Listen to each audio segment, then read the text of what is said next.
बड़ी समस्या हो जाती है जब हम शब्दों के ऊपर भी ध्यान नहीं देते हैं। अभी कुछ दिन पहले मैंने एक स्टोरी पढ़ी थी कि वो एक शिप होता है, समुद्री जहाज, वो जा रहा होता है। और आप जानते हैं समुद्री जहाज पर बहुत सारे लोग होते हैं।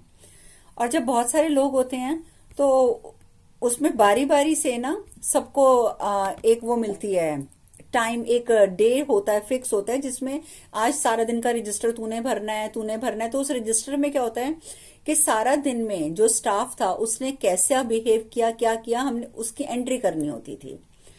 तो ऐसे ही एक कैप्टन होता है, उसको किसी जो नाव चलाने वाला जो नाविक होता है उससे थोड़ी सी प्रॉब्लम होती है। तो वो क्या करता है कि रजिस्टर में क्या नोट कर देता है कि रात को नाविक नशे में धुत था। तो जबकि ये बात सच होती है, उसने दारू पी होती है उस नाविक ने उस रात को। जब वो नाविक सुबह उठ के रजिस्टर में देखता है तो उसमें लिखा होता है कि भाई रात को ये वाला नाविक, उसका नाम लिखा है कि नशे में धुत था। तो वो थोड़ा परेशान हो जाता है। वो कैप्टन से कहता है कि देखो कैप्टन, आपने जो लिखा है वो सत्य है, ठीक है, लेकिन आपने ये आधा सत्य लिखा है। मैं नशे में था, ये सच है, लेकिन आप इसको करेक्ट कर दो और करेक्ट करके ये लिखो कि रात को नाविक नशे में था, लेकिन 3 साल में ये पहली बार हुआ है। आप ये लिखो, क्योंकि आज से पहले मैंने कभी, मतलब कल से पहले मैंने कभी ड्रिंक नहीं करी, दारू नहीं पी, कोई गलत कार्य नहीं किया, मेरा इतना अच्छा रिकॉर्ड आ रहा है। लेकिन आपका सिर्फ ये एक वाक्य लिख देना कि रात को ये नाविक नशे में धुत था, इसका अर्थ है कि मैं तो कभी भी नशे में धुत हो जाता हूं। तो ये मेरी नौकरी भी जा सकती है, मेरे ऊपर गलत असर डालेगा। आप लिख दो कि ये भी मैं 3 साल से यहाँ नौकरी कर रहा हूँ, 3 साल में पहली बार हुआ है। वो मना कर देता है। कैप्टन को गुस्सा होता है, कैप्टन मना कर देता है, कहता है मैं तो नहीं बदलूंगा। और इसी तरीके से वो लिखा जाता है। खैर उसकी नौकरी तो नहीं जाती, वो आगे बॉस वगैरह से माफी मांग लेता है। इसी तरीके से जब टर्न बाय टर्न उस नाविक की बारी आती है रजिस्टर भरने की, तो वो कैप्टन जो होता है वो कभी दारू नहीं पीता, कैप्टन ने भी कभी कोई गलत कार्य नहीं किया होता। बस उसमें एक ही कमी होती है कि वो थोड़ा गुस्से वाला होता है, जिस वजह से वो नाविक पे भी गुस्सा हो गया था। तो वो कैप्टन के नाम के आगे क्या लिख देता है कि आज कैप्टन ने शराब नहीं पी थी।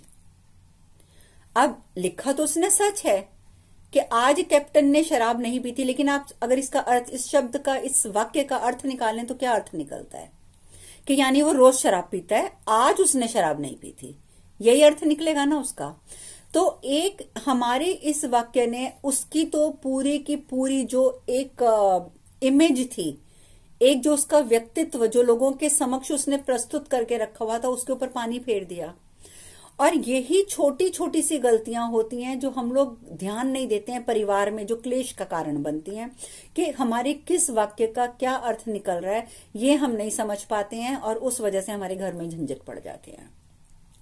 तो ये जो मैंने आपको वाक्य बताने, देखो वाक्य बताने के पीछे मेरा लॉजिक सिर्फ इतना है कि परिवार में, क्योंकि मेरे पास अभी कुछ मैसेजेस आए हुए हैं, मैं उनका नाम नहीं ले रही हूं, जिनके परिवार में बिना वजह से भी झंझट पड़ते हैं, बिना वजह से बहस होती है, बिना वजह से चिक होती है। अगर उनके आप बेस में जाए ना उनकी पूरी बात सुनने के बाद, तो आपको महसूस होगा कि मतलब वो एक कहावत है ना हमारी हिंदी की कि खोदा पहाड़ निकला चूहा, वही हालत होती है कि उसके जब आप बेस में जाएंगे तो कुछ भी नहीं होता। बेस में हमारी ये छोटी छोटी चीजें हो जाती हैं, छोटी छोटी चीजें इन द सेंस कि ये वाक्य, हमारे शब्द, हम कौन से शब्द का प्रयोग किसके प्रति कर रहे हैं, इस तरफ हम ध्यान नहीं देते हैं। अगर आप अपने शब्दों के प्रति थोड़ा सा अवेयरनेस करें, थोड़ा सा अलर्ट हो जाएंगे तो बहुत फर्क पड़ेगा। देखो छोटी छोटी बातों से मतभेद बढ़ते हैं, मतभेद बढ़ेंगे, घर खराब होंगे, रिजल्ट कुछ भी नहीं निकलेगा तबाही के सिवा। तो इससे तो बेटर है ना कि एक दूसरे की भावनाओं को समझो। क्यों नहीं समझते? पति को लगता है कि उसकी पत्नी जो कर रही है वो गलत ही गलत है, पत्नी को लगता है कि पति जो कर रहा है वो गलत ही गलत है। वाई? आप एक दूसरे का साथ लेकर क्यों नहीं चलेंगे? मतभेद का फायदा हमेशा कोई तीसरा व्यक्ति उठाता है। जो इंसान इस चीज को समझ जाता है ना, उसके घर के मतभेद तो खुद ब खुद ही खत्म होने शुरू हो जाते हैं। तो थोड़ा सा इस तरफ भी ध्यान दो। अब उदाहरण के तौर पे मैं फिर कथा ही आपको बता सकती हूँ कि एक वो बहेलिया होता है जो चिड़िया पकड़ता है। वो क्या करता है कि एक जाल बिछाता है एक पेड़ के नीचे, बहुत बड़े पेड़ के नीचे जाल बिछाता है। उसको पता है कि इस पेड़ पे बहुत सारे पशु पक्षी, आई मीन पशु नहीं, पक्षी आते हैं दाना चुगने के लिए। तो नेचुरली नीचे, पेड़ के नीचे दाना होगा तो वो चुगने आएंगे ही आएंगे। तो वो खूब सारा दाना बिछाकर जाल बिछा देता है। पक्षियों का एक झुंड आता है, ठीक है। वो झुंड का झुंड जो होता है ना, मतलब वो 3-4 पक्षी होते हैं, झुंड मीन्स के इकट्ठे 3-4 पक्षी, वो देखते हैं अरे नीचे दाना पड़ा है, वो सारे के सारे नीचे आते हैं और उसका जो कार्य होता है बहेलिये का वो सक्सेसफुल हो जाता है, वो पक्षी उसमें फंस जाते हैं। अब पक्षी फंस तो गए जाल में, तो उसमें एक बुजुर्ग पक्षी भी होता है, तो बुजुर्ग पक्षी ये कहते हैं देखा लालच का फल, हम सब ने देखा नीचे दाना पड़ा है, तो इतना तो हमने देखा ही नहीं कि दाना जो है वो हमें फंसा भी सकता है, हम सबके सब फंस गए। तो सब बोलते हैं तो अब क्या किया जाए, कहते हैं कुछ नहीं हो सकता, हम एक साथ नीचे उतरे हैं, एक साथ ही वापस ऊपर चलते हैं। जब हम इकट्ठे अपने पंखों को फैलाएंगे तो हम तो जाल लेके उड़ सकते हैं, तो चलो जाल लो और उड़ लो। अब वो सारे पक्षी क्या करते हैं, जाल समेत ऊपर उड़ जाते हैं।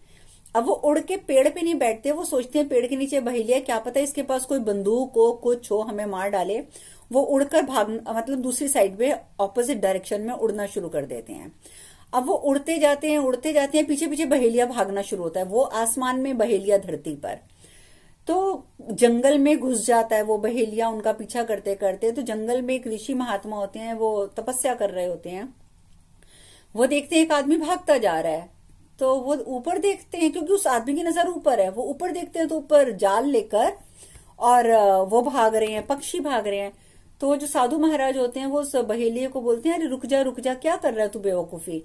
तो वो आसमान में है पक्षी, जाल लेकर भाग रहे हैं, और तू जो है मतलब उसके पीछे पीछे जमीन पे भाग रहा है, तो तुझे क्या लगता है कि तू अपने जाल को वापस ले लेगा, आसमान से कैसे जाल वापस लेगा।